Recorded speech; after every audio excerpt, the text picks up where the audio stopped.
He could have been named Job because his tribulations came relentlessly. A sickly child, he fought for every breath against the cruel grip of a lung ailment.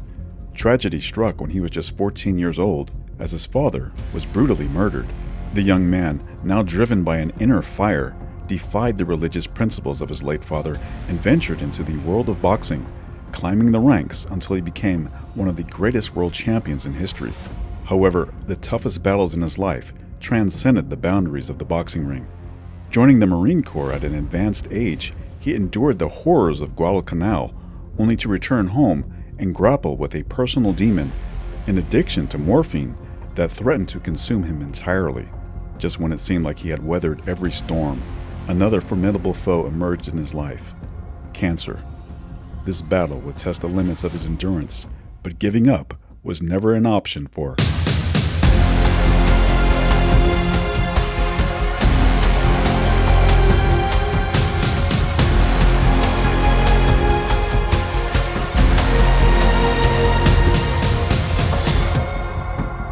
Barney Ross was born Barnett David Rosovsky on New York's East Side on December 23, 1909. His family moved to Chicago when he was 11 months old, and his father, a Hebrew teacher, opened a small grocery store. Barney was sickly as a child, having weak lungs and an arthritic left arm. His small size made him an easy target for the bullies in the neighborhood, but his father's religion forbade him to retaliate with violence. Ross later came home with cuts and bruises, getting chastised by his parents for fighting back. "I was fighting because I had to," Ross said. "It wasn't a question of whether or not you wanted to fight. You had to, in self-defense." After needing 2 summers of treatment for a lung ailment, Ross was sucked into a life of petty crime on the street. He began to live a double life, that of a dutiful son at home, who was also doing jobs for a gangster named Samuel Nails Morton. At the age of 14, he was putting on his ROTC uniform when he heard a gunshot from his father's grocery store. Ross rushed inside and saw his father laying on the floor with blood on his apron. The ambulance came and his father was rushed to the hospital, but later died of his wounds. His mother suffered a nervous breakdown and could no longer care for the children. Ross and one of his brothers were sent to live with a cousin. His younger siblings, Ida, Sam, and George, were all sent to live in an orphanage. Devastated, the 15-year-old Ross vowed to earn money to get his family back together under one roof. He again turned to street hustling and was rumored to run errands for Al Capone. He also became close friends with Jack Ruby, who later killed President Kennedy's assassin, Lee Harvey Oswald. After the 2 young men who killed his father were not convicted of the crime, Ross became an even more vicious street fighter. "Every opponent in a street fight seemed to remind me of Pa's murderers," Ross said, "so I seemed to find extra strength in fighting them, or kicking them in the groin and making them scream in agony." Ross then began hanging around Kid Howard's boxing gym, and with little training, began fighting in amateur bouts. He reportedly had over 125 fights over the course of a year, winning medals, watches, or shoes that he sold off at a pawn shop for a few dollars. After winning Chicago's Golden Gloves tournament, Ross turned professional. "I had no hopes or goal of a big-time success," Ross said. "My object was simply to keep going until I could put away enough money to bring the kids out of the orphanage and support them till they were old enough to support themselves." Ross followed stablemate Jackie Fields to the West Coast, winning 4 fights before returning home to Chicago. He signed with manager Sam Pean and trainer Art Winch, a duo that handled him for the rest of his fistic career. Meanwhile, Fields was 3 years older than Ross and routinely offered him advice, mainly to stay away from the, quote, stooges in the sport that will suck your blood. By April of 1931, Ross compiled a 22-2 record and impressed when he knocked out lightweight champion Tony Canzonieri's stablemate Lou DiBella in 2 rounds. But Ross's team felt that the fighter needed to be better conditioned, as he had a tendency to fade after the 6th or 7th round. Ross trained harder as his competition grew stiffer. In August of 1932, he decisioned the experienced Ray Miller with such ease that he even surprised himself. From that point on, he continued to dedicate himself to the sport, as now better competition came fast and furious. Ross decisioned Battling Battalino, Tommy Grogan, and Billy Patrol. In only a few short months, Ross went from being a complete unknown to one of the most talked-about fighters in the sport. These victories earned him a shot against lightweight and junior welterweight champion Tony Canzonieri. The fight was close for 7 rounds until Ross's manager told him to step it up for the last 3. After the final bell, Ross said to Canzonieri, "Well, champ, I hope the best man wins it." He offered a handshake to Canzonieri, who refused. After the decision was announced in Ross's favor, Canzanieri once again refused the handshake. Ross took the high road, stating that Canzanieri would always be his ring idol. Now a world champion, Ross's outlook on himself changed. "I knew something was going on within me," Ross said, pointing to his heart. "My friends started calling me champ, but it was a week before I actually settled to earth and got my real bearings." With the earnings from the fight, Ross was finally able to reunite his family. He paid a year's rent on a large apartment where his younger brothers and sister were once again living with their mother under the same roof. Less than 3 months later, Ross rematched Canzanieri, this time at the Polo Grounds in New York. Celebrities on hand included the New York governor, the mayor, and the New York Giants football team, who dressed in full uniform to work as ushers, guiding such notables as Al Jolson and Babe Ruth to their seats. The fight itself was a spirited one, with both fighters taunting each other with obscenities by the final bell. Barney Ross, also a New Yorker, but lives in Chicago. Full house here, expecting this fight to turn out like their previous one, which of course Ross won on points back in 1930 on a first round knockout. He also fought for the light welterweight title but got beaten on points, and then came back down to lightweight for this return contest with Ross.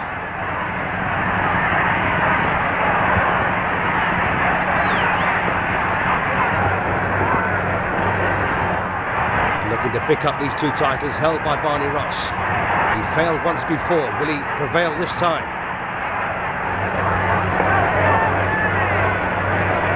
That's a lovely left hook from Ross. Really picking the pace up now. Once again, Ross there, commanding behind that left hand. Canzanieri forced to trade with him. Well, a right there from Canzanieri getting through, and another. And a good left hook as well, catching Barney Ross. And both men hammer and tongs here in the final seconds of round 9.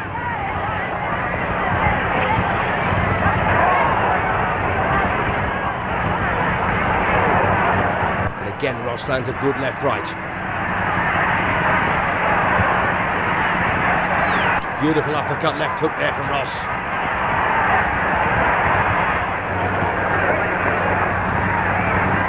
Well, Canzanieri once again having a pretty good finish here.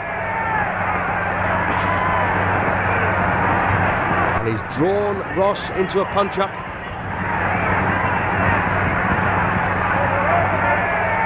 Well, a bit of missing there from both men, but still plenty of ambition left in these two.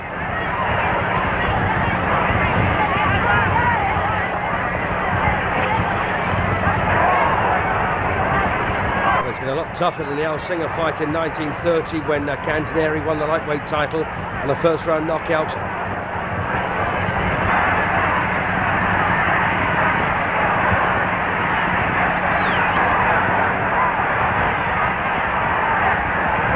Not a whole lot left now, and in fact there's the final bell, and that looks like a good win for Barney Ross. Ross won the bout by split decision.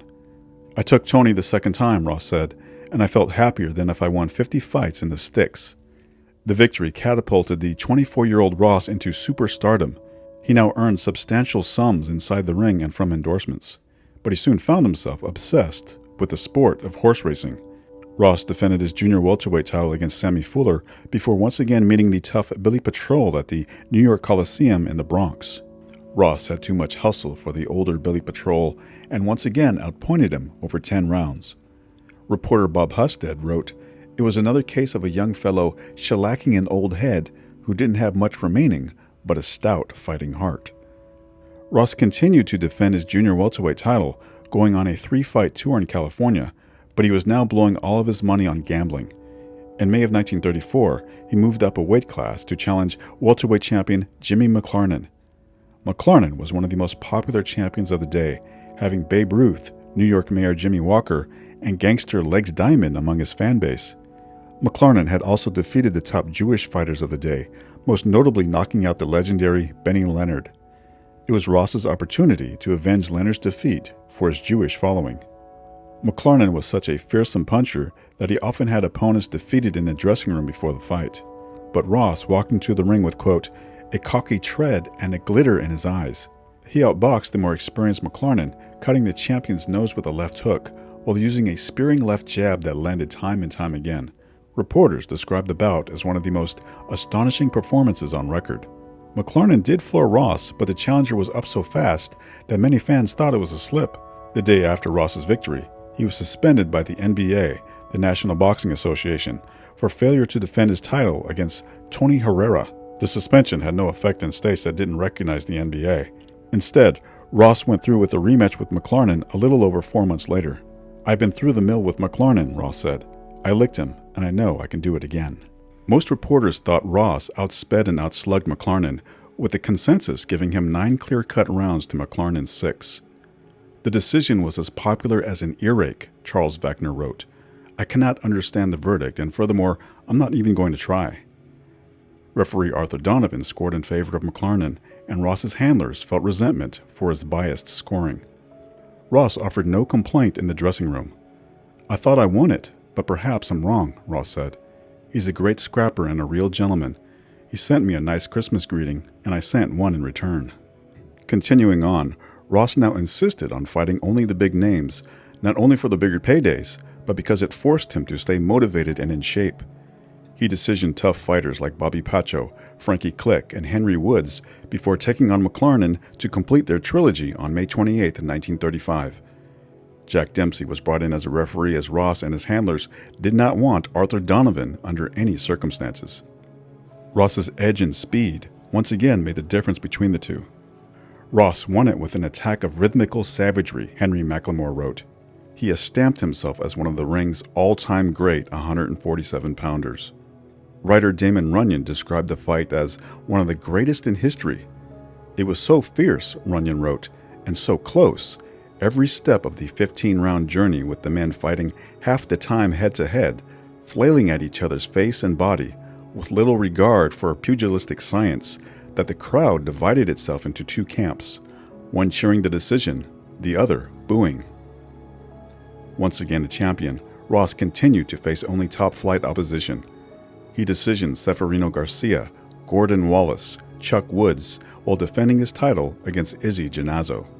Ross faced Seferino Garcia for a 3rd time on promoter Mike Jacobs' Carnival of Champions, a fight card which featured 4 world titles at stake. Ross once again proved to be Garcia's superior, decisioning him over 15 rounds. But Ross soon found himself in financial trouble, giving away more money to friends in need and at the horse races. He married for the first time in December of 1937 to Pearl Siegel, the daughter of a prominent women's fashion mogul.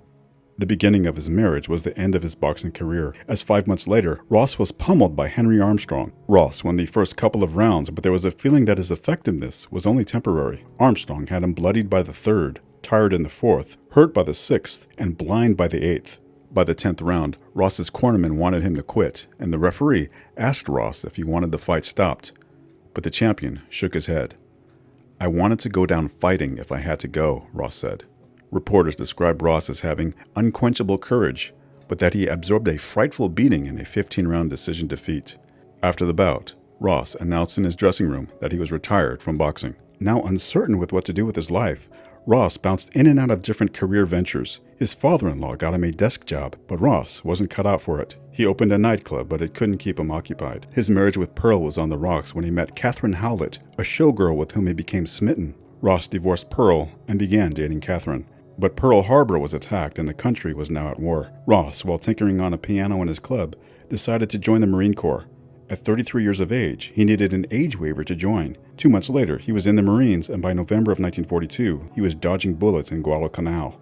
Ross and his men were on patrol when they were ambushed by a battalion of Japanese soldiers. All of Ross's fellow Marines were wounded except himself in the early firing. Ross grabbed up all of the dropped weapons as he scrambled for cover. For over 13 hours, he was trapped in a mosquito-filled hole with a dead soldier. He fired over 350 rounds at the Japanese, and after the overheated guns burned his hands, he threw over 20 grenades he had gathered, saving one for a final confrontation. At the end of the ordeal, Ross was wounded but had killed over 22 Japanese soldiers. Reinforcements arrived and Ross was sent home, now stricken with malaria. He was given 2 Purple Hearts, a Silver Star, and a presidential citation, but had become hooked on morphine, which had been given to him at the military hospital. I'm sure you shot 22 Japs that night, Barney. Yeah. How about that being recommended for the Silver Star? When do you get it? Well, I received it several days ago. But I accepted it only on behalf of my entire company. You know, this isn't a one-man's war. 4 months after his hellish experience at Guadalcanal, Ross was enlisted to give speeches to boost the morale of soldiers. He was singled out as a hero for standing by and protecting his 3 fellow Marines. "I feel so insignificant," Ross said, "because I'm only one of the many thousands who have done as much. In fact, most of them have done a whole lot more than I have. It's the writers and people who make heroes. Out there in the front lines, there are no heroes, regardless of what you do." Ross was now tired, prematurely old and gray, sometimes not having the energy to make speeches, and Kathy, now his wife, made speeches on his behalf. Ross was also harboring a secret. His morphine and heroin addiction had worsened. "I never realized it at first," Ross said, "but when I got back to the States, I was hooked and hooked good. For months, I managed to get enough morphine and heroin from doctor friends, using the excuse that I was still suffering from migraines and malaria. Then I had to resort to dope peddlers. The drug habit cost him $150 a day. The drug dealers made him pay more than the average addict, extortion money to keep their mouths shut about his addiction. They had me hooked both ways," Ross admitted. Ross suffered through a 4-year addiction before finally turning himself in to federal authorities. He made the decision to come clean after reading in the paper that his wife Kathy was suing him for divorce. "That afternoon I gave myself up," Ross said. "They withdraw you slowly, but I didn't want it that way. I did it cold turkey. I clawed myself out of it. I was sicker than in any way you can imagine." Ross tried to commit suicide 2 times during his first week, but another addict stopped him both times. After 4 months, he cleaned his system out and left the facility. A year later, his wife returned to him, and in 1948, they remarried. Ross began to attend boxing matches, and during the ringside introductions, the loudest cheers came for himself and Joe Louis. Actor John Garfield was slated to play him in a biopic about his life, but the censors during this time forbade a movie about drug addiction. It is said that the film Body and Soul is about Ross without his substance abuse. In 1957, a movie starring Cameron Mitchell was made on Ross's life called Monkey on My Back, which detailed his life as a boxer, soldier, and addict. In the modern era, Sylvester Stallone's character in The Expendables is named after Barney Ross. Ross spent the final years of his life lecturing on the evils of drug addiction. He wanted more money to be appropriated to fight drug use and capital punishment for dealers. "They say there's no such thing as a fully cured addict," Ross said, "but that's not true. I'm cured, and I'm not alone." In 1966, Ross was faced with another battle, this time in the form of throat cancer. Word spread of his illness. Friends and fans responded with sending him cards and telephone messages, giving him, in his words, the best medicine a fighter could receive. They remembered him. "Keep it up, champ," one friend wrote. "You're still ahead on points." Ross put up a brave front, but he was in constant pain in his final days. On January 17, 1967, Ross lost his fight with cancer after almost a year of daily treatment. He was 57 years old. The record books listed Barney as a welterweight and gave his height as 5'7", David Condon wrote. But those were merely measurements by the scales and yardstick. By the standards of heart and pride and courage, he gained that stature in the ring, in war, and finally, in the dignity of death.